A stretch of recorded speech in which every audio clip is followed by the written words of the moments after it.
Here's today's In Touch devotion. Today's scripture reading is Jonah chapter 4, verses 9 through 11. Then God said to Jonah, "Do you have good reason to be angry about the plant?" And he said, "I have good reason to be angry, even to death."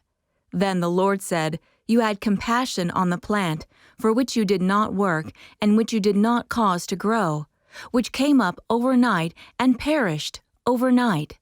Should I not have compassion on Nineveh, the great city in which there are more than 120,000 persons, who do not know the difference between their right and left hand, as well as many animals?" You would think a life-threatening storm and a few days in a fish's belly would shake some sense into a person. Yet that wasn't the case with Jonah. The final paragraphs of his story reveal a prophet who technically obeyed God but allowed his heart to remain on the run. Jonah paid a high price for running from the Lord. He endured many physical, social, and emotional consequences for trying to ignore God's instructions.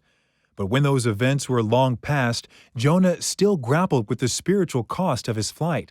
He lived with anger and a bitterness so strong that he begged God for the relief that death would bring.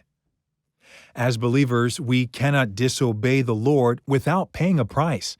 Perhaps you have a habit, a desire, or a current course of action that you know is against God's will.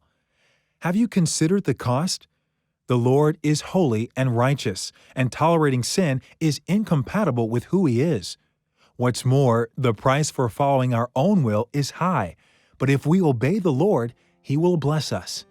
We can trust in His love for His children even if we don't understand exactly what He's calling us to do or why.